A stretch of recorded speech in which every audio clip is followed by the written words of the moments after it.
Let's get started with our first news.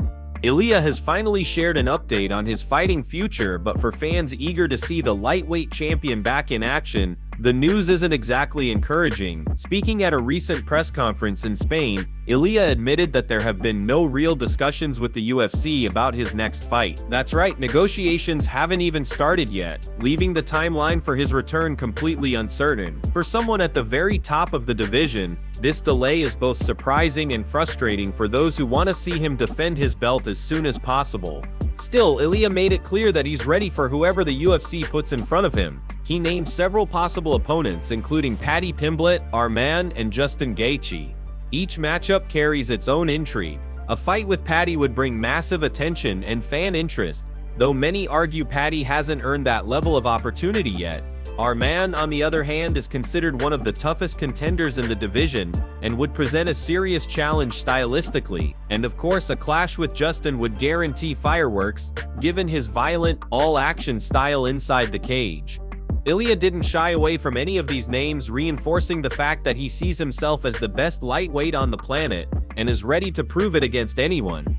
But beyond his MMA future, Ilia also spoke about a potential move into the boxing world. He openly expressed confidence that he can convince Dana White to give him the green light for a crossover fight at some point in the future. With the UFC's recent history of allowing certain fighters to step into boxing, Ilia clearly feels that his star power and current status as champion give him the leverage to make it happen. He wants to test himself not only in MMA but also on the biggest stage in boxing, believing that his skills and toughness can translate successfully into either sport.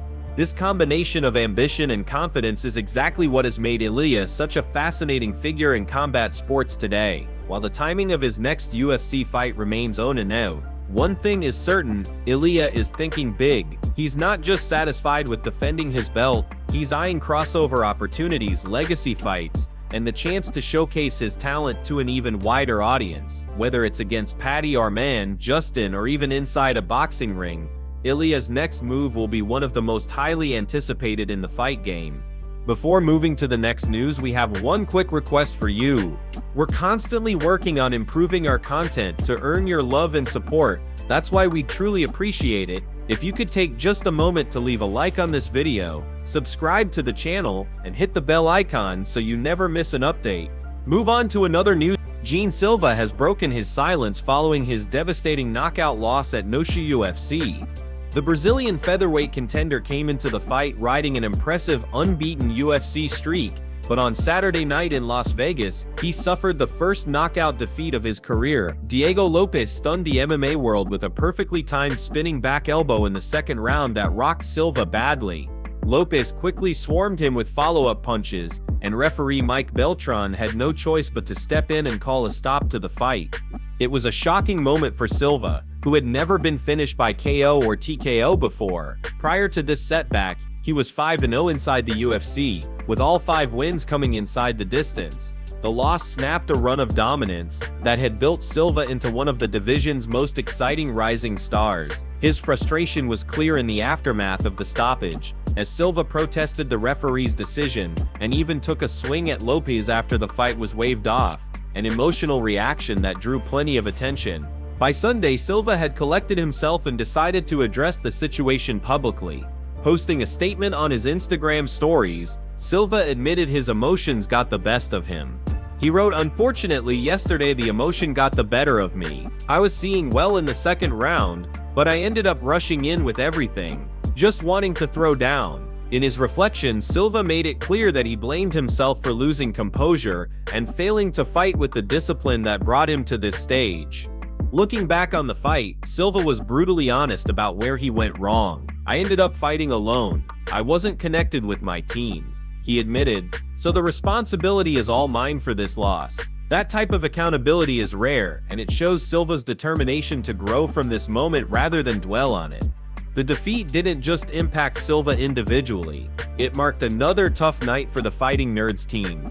Just a week earlier at UFC Paris, Barro and Mauricio Ruffi both saw their impressive win streaks come to an end. With Silva's loss to Lopes at Noshi UFC, the camp suddenly found itself under scrutiny, with critics questioning whether the team's fighters are ready to compete at the highest level of the sport. Silva made sure to address that narrative in his statement. He acknowledged the slump but promised that he, Borralho, and Ruffy would use it as motivation to improve. "One thing you guys were right about. The fighting nerds lost 3 in a row," Silva said. "So the 3 of us must be making similar mistakes. So for sure me, Borralho, and Ruffy will have a meeting. We'll figure this out and improve. Whether people like it or not, I'm sorry, but we'll be back." For Silva, this is more than just a single loss. It is a turning point, a moment to reflect, regroup, and rebuild. The KO was brutal, the setback was real, but his response shows that he is determined to come back stronger. Move on to another news. Diego Lopes is riding high after his incredible TKO win over Silva at Moano UFC, and in his post-fight comments he made it clear that he believes this victory has earned him another shot at the featherweight title. Lopes walked into the fight with supreme confidence, telling anyone who would listen that the matchup would not go to a decision. Backed by what he described as the best training partners, the best team, and the best coaches, Lopes insisted all week that his preparation guaranteed a finish. On fight night, he delivered exactly what he promised, stopping Silva with a brutal spinning back elbow followed by a barrage of punches that forced the referee to step in. Reflecting on his performance, Lopes said that this was the kind of statement win that should put his name back into the title conversation. "After this performance, I have my name on the table for the title again," he explained. "I don't have many options in front of me. I just want a big fight, take my money and go home. But I believe I've earned something big." However, the post-fight aftermath was anything but smooth. Moments after the referee waved off the contest, Silva lashed out emotionally, striking Lopes in the back of the head before trying to approach him in a more friendly manner. Lopes admitted he was baffled by Silva's behavior. "After the finish, Gene hit me in the back of my head. I said, 'What happened?'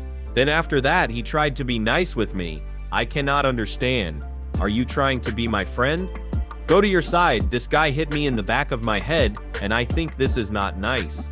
Lopes also revealed that Silva had been talking trash leading up to the fight, both during the build-up and on social media. That made the disrespect sting even more. "This guy talked a lot in the fight, but I stayed calm. I wasn't talking. I told everyone, I'll talk in the octagon. After the fight, I even went to his corner and told his coaches to put more respect on my name," Lopes said. He emphasized that while Silva was making noise before the fight, his own plan was to show his skills when it mattered most. According to Lopes, Silva started gaining confidence when he landed a few punches, which made him overly aggressive and reckless.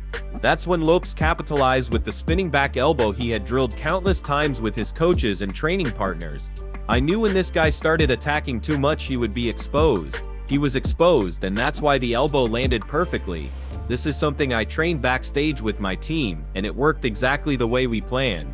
Lopes finished by giving credit to his coaches, his training partners, and his preparation, which he believes proved one thing above all else: this game has levels. He said, "All week I told people this game has levels. Today I showed everyone inside the cage." With that finish, Lopes not only silenced Silva, but he also sent a message to the entire featherweight division. Move on to another news. Renato Moicano and Gilbert Burns have sparked attention after casually revealing that they'd be more than willing to fight each other for the right price. During a recent discussion, the two were asked what it would take for them to step into the octagon against one another, and the figure of $50,000 was thrown on the table. Without hesitation, both men agreed that for that kind of money, the fight would be a done deal. It started off lighthearted, with playful back and forths about how much they're currently making and what they'd consider acceptable for such a matchup. Moicano asked, "How much?" "Not much. How much you want to pay?" The joking tone quickly turned serious when the number $850,000 was mentioned. Burns immediately responded, "What?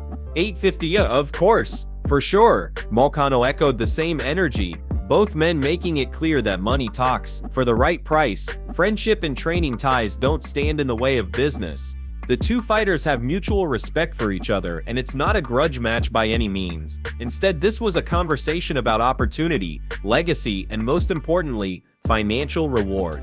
Burns even joked about how the fight might play out, casually saying, "First round TKO, I don't know. I'm just stirring the pot over here, trying to make something interesting." The playful tone highlighted that this isn't a feud, but rather the reality of the fight game when the UFC puts serious money on the line. Fighters are more than willing to entertain matchups that might otherwise seem unlikely. Moano kept the energy flowing, laughing at the idea but standing firm that at $850,000, there would be no hesitation. "That's a lot, brother. You're paying a lot." "For that I don't care," he said. The implication was simple: fighters at the elite level want to be compensated fairly for the risks they take. A fight between Moano and Burns may not have been on anyone's radar, but with this conversation, fans suddenly have a new scenario to think about. What started as playful banter ended up being a reminder of how business-driven this sport really is. When the right offer comes along, fighters will put respect, friendship, and gym ties aside. Both Moano and Burns made it clear, if the UFC truly wants to see it happen, put $850,000 on the table, and the fight is as good as done. Move on to another news. Ilia has once again made headlines, this time by sending a fiery message to boxing superstar Terence Crawford following his historic victory over Canelo Alvarez. On Saturday night, Crawford shocked the combat sports world when he outclassed Canelo inside the ring, cementing his place as one of the greatest boxers alive today. But alongside his performance, there was another detail that caught the attention of MMA fans. His walkout. Crawford entered the arena to the same iconic mariachi song that Ilia has made famous during his UFC walkouts. When asked in the post-fight press conference about his entrance and why he chose that song, Crawford explained that it was all part of his outfit, which was inspired by the film Desperado. He said, "You know, as you saw, I had the guitar and everything, and I've got Mexicans and Latinos on my side as well. So it was a beautiful night tonight." When a reporter pointed out that Ilia has long been known for walking out to that exact same track in the UFC, Crawford brushed it off with a simple, "Oh, good. Good for him." That response didn't go unnoticed by the UFC lightweight champion. Ilia quickly reacted on social media, firing back with a sharp statement directed at Crawford. He wrote, "First he calls me drunk, then he walks out to my song. Crawford, whenever you want, I'll teach you how to dance that mariachi in the ring." The message instantly went viral, with fans speculating on whether Ilia was teasing a potential crossover fight with Crawford, or simply taking the opportunity to stir the pot. Ilia didn't stop there. He added another bold line, making it clear he's got his eyes on the biggest names in combat sports. "And Canelo, I'll save you a round after him."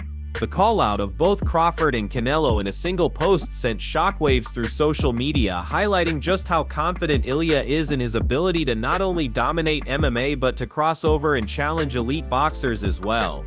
For Ilia, this wasn't just about a song, it was about identity, about respect, and about proving that he's a global star capable of standing toe-to-toe with the best fighters across combat sports. Crawling into Crawford's lane after such a massive win was a strategic move, one that ensures Ilia's name stays buzzing in both MMA and boxing circles. Fans know he's already been vocal about wanting to box someday, and now he's planting seeds for possible blockbuster matchups down the road. What makes this moment even bigger is the timing. Crawford is coming off one of the greatest wins of his career, Canelo remains a global icon, and Ilia is the undefeated UFC lightweight champion with a growing fan base in both Europe and Latin America.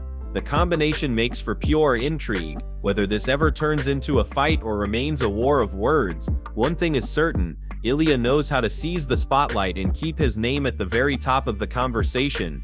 Move on to another news. Conor is making it clear that his long-awaited return to the octagon will not only happen, but it will take place on the biggest stage imaginable. After more than 4 years away from competition, the former two-division UFC champion has vowed that the first ever UFC event at the White House in 2026 will be highest comeback. For fans who have been waiting patiently to see him back in action, this is the announcement they've been waiting for. His absence from fighting has been longer than anyone expected. First came the devastating broken leg in his trilogy bout against Dustin Poirier, followed by yet another setback, a broken toe suffered ahead of his scheduled clash with Michael Chandler. Each injury pushed his return further and further back, raising doubts about whether Conor would ever compete again. But now, with President Donald Trump confirming plans to host a historic UFC event as part of the America 250 celebration, Conor has found the perfect opportunity to step back into the spotlight. Speaking with TMZ, Conor could barely contain his excitement. "I'm ecstatic," he said with his trademark fire. "The Mac is back, and what better event than to grace the White House lawn for a straightener? What I do best. I'm very, very excited. Very eager, very motivated. Bring it on, baby. That level of energy and conviction is vintage Conor, reminding the world of why he became the sport's biggest star in the first place. To show that this isn't just talk, Conor has officially re-entered the UFC's anti-doping program, a move that requires fighters to undergo at least 6 months of testing before they're cleared to compete.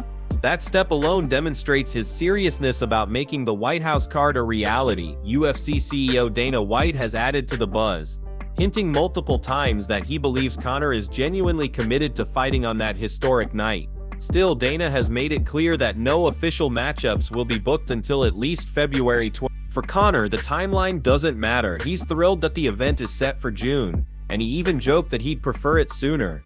"I'm very happy that it's June," Conor said. "It was on in July, now it's a month earlier. Even better, bring it to April. Why not? Let's celebrate the birthday early. I celebrate my birthday months in advance."